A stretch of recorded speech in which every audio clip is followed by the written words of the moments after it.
welcome back to my channel, or if you're new here, hi, my name is Nicole and I'm a part-time reseller on Poshmark, and in today's video I want to talk about how to manage your death pile, because currently I'm struggling with this problem myself, and I actually thought that this would be a really helpful video because, again, I feel like we could all use tips on how to manage our death piles. Now, I'm gonna take a picture and show you just what I'm working with right now because it's kind of getting out of hand. I have 5 or 6 large garbage bags waiting for me to list them, and plus I have some already organized in Rubbermaids. I think I have 5 Rubbermaids full as well. I'm just really, I'm really at a loss. I'm really disorganized. What I started doing is trying to organize it to make my life easier, so I figured I'd put this video together. Hopefully if you have a death pile too, this can help you get motivated to get through your death pile and to get it listed, because I know it can be really overwhelming, and I'm already really overwhelmed just looking at mine. So hopefully this video helps you, and maybe you could even organize your death pile while you're watching this video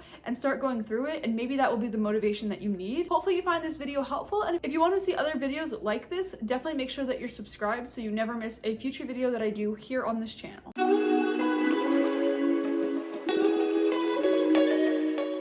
The best way to start that death pile and really get it going so you're not just like staring at it and being overwhelmed by it is to just list those easy things first, because that will get you going and it will be the easy way to start, and then you'll just kind of get the motivation to keep going.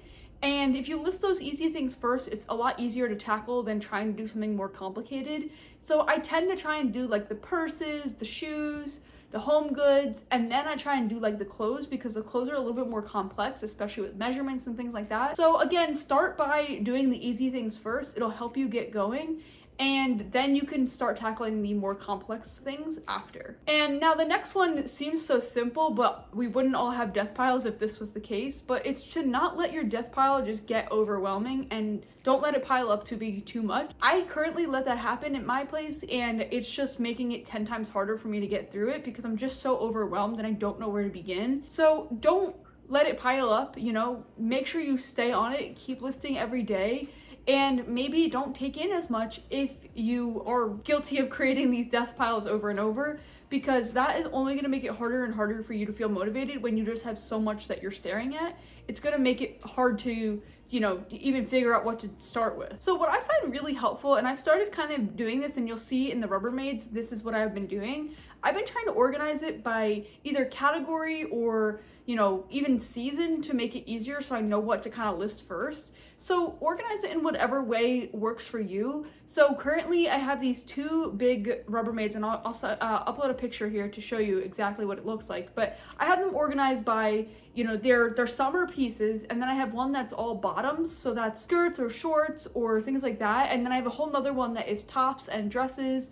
And I don't know, I just find it to be easy because then you know exactly what category you're listing versus just picking random things. But if you organize maybe by size, so you can kind of disperse the sizes that you're listing, or if you organize it by category or anything like that, it might help you kind of get through your death pile faster. Another great thing that you can do is organize it by season. I always find that to be really helpful too, so I know exactly what I'm listing when. So organize it in whatever way makes sense for you, but make sure it's organized, because when you just have like big garbage bags full, it's a little bit hard to kind of tackle and you don't even know what you're pulling at. And maybe if you want to list something specific in one day, you'll know exactly where to pull it from. The next thing that's really important to do is to keep it all in one space if you really can do that, because that will, 1, tell you how much you have that you need to get listed, but then 2, it will really prevent you from going out and buying new stuff until you get that death pile listed, because you'll see just how much you have. And again, I find it when I just start putting things in random places, then I just start letting the piles pile up. So you'll really see just how much you have if it's all in one spot. So try and keep it in one room. I try and keep everything in my Posh room, and if it doesn't fit in my Posh room, I'm not allowed to bring it in, because that's just how you start piling up and piling up. And then you start taking over every room, and then before you know it, your entire house is filled with Posh stuff. And now this kind of goes along with that last one, but it's just basically just don't take on more than you can handle. I know I'm guilty of this because I, resell for other people, consignment based ways, and I also sell my own stuff. And I'm just like, oh, I'll take any free inventory, I'll take any inventory, like, give it to me, I want it. And I realized that this is not a great way to, resell, because then you just start getting bogged down with a bunch of things. You need to kind of be more picky with what you take, and you don't want to just like take on more than you can handle, because again, that's when you get overwhelmed, that's when the death pile comes, and then that's when you feel the lack of motivation to actually get it listed. So don't take on more than you can handle. Make sure what you have to list is a manageable pile, but on the other hand, don't have too small of a pile where you don't have enough to list, because you want to make sure that you are listing consistently every single day. This one is a hard one, but don't take anything and everything that you find or are given. So if you go out and get donations from people, or if you get things from family and friends, or from your own closet, or anything like that, don't just list anything. You want to list things that you actually think are going to sell, because again, I think that's also what makes the death pile up. It's just if you have so many things that you don't actually think are going to sell, so you don't really want to list them,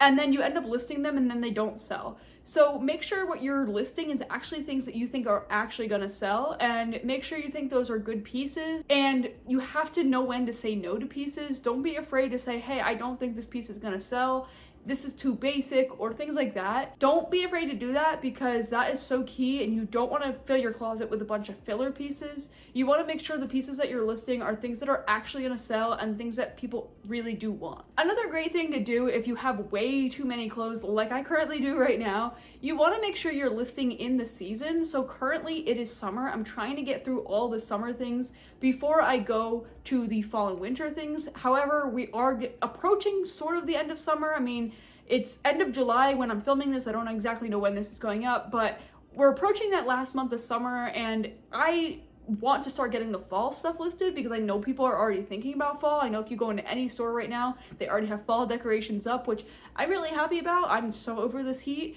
But basically, you want to make sure that you're listing those in-season pieces while the season is happening, but also start thinking ahead to the next season, because you don't want to get stuck holding those out-of-season pieces for a whole year and not have them listed. So to me, I started to try and just list those in-season pieces first, get through all the bathing suits, dresses, tops, shorts, all of that. And then I was going to start working on the leggings or long sleeves or the fall stuff.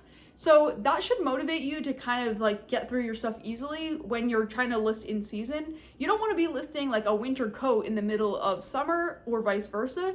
Now, things do sell all year round, don't get me wrong, but you want to make sure you're focusing on pieces that people are actively looking for, and they're probably not actively looking for a winter coat right now. So use that as motivation to kind of separate your piles into each season and list the current season, and try and get through that so you can start doing the next season before the next season even hits. Okay, and the next thing that I will recommend, and actually this is gonna be the final tip that I talk about in this video, but it's just to list in categories, so you can almost feel that sense of like accomplishment as you get through each category. So like if you, again, don't know where to begin, a good strategy is say, I'm gonna list all of my denim first, or I'm gonna list all of my dresses first. And then once you see that that pile is complete, you almost feel that sense of accomplishment and like that you did something. And like, I know I love like making a list and then checking things off manually. And so this kind of is like that. You can really see visually what you've accomplished, and then it'll kind of motivate you to keep going. And where if you're just picking from a big pile, you don't really feel that sense of accomplishment because the pile is so big. So find whatever motivates you to really get through the pile and start tackling it. And that's the best thing that you can do. That will really help you get through that death pile faster. Hopefully you found this video helpful, and let me know your best tips on how to manage your death pile, because maybe you have another tip that like I should start doing that might help me, and maybe you could also help somebody else in the comments. And let me know just how big your death pile is currently. I'm not ashamed of mine, but I do know that I need to get sourcing because this is out of hand. Okay, let's go on into the spotlight for the week, and then we'll wrap up this video. Okay, so this top I wanted to spotlight today, I just couldn't get over how stunning it was. It is a beautiful, like, dusty mint green color, like pastel green, and then it has this beautiful, like, sparkly pattern trim at the bottom. So it actually looks kind of like a disco ball in person, but like I don't know if it's coming across that way on camera, but it's really, really pretty, and it would definitely make a statement if you wore it. And then it just has like these basic gray straps here at the top. It is by the brand Simply Vera Vera Wang, and it is, you know, a great size. And I really love the trim on this one. I think it adds such a nice, you know, design to it, and you don't see a lot of shirts like that. And you could wear this as like a tunic, you could wear it as a shirt. You really have a lot of options with it, and I just thought it was super cute. The next item I wanted to spotlight today is actually this really cute black mini backpack. So this doesn't have a brand or anything like that on it, but I just really couldn't get over how cute it is. It's like a mini bag, and it has this beautiful floral embroidery on the top and bottom here. And this bottom pouch is actually fully functioning, and so is the top pouch. And here's a look at the side of the bag, and then the back is really fun too because it has these two handles that come together at the top, and these straps are adjustable, so it will, you know, fit you nicely, and you can custom fit it to yourself. But again, everyone needs a cute little small black backpack, and this is great even for a little girl or even yourself. Like, I totally would rock this myself. But the embroidery is just really fun and really cute. So I just had to pick this bag up. I can't get over how stunning it is. All right, thanks for watching this video. I hope you enjoyed it. And if you want to see another video on a new feature that was released recently to Poshmark called Smart Sell and what it's all about, you could click right here. And if you want to see another video on maybe some reasons why your listings aren't selling and what you can do to fix those and make them sell faster, you could click right here. But until next time, I will see you then.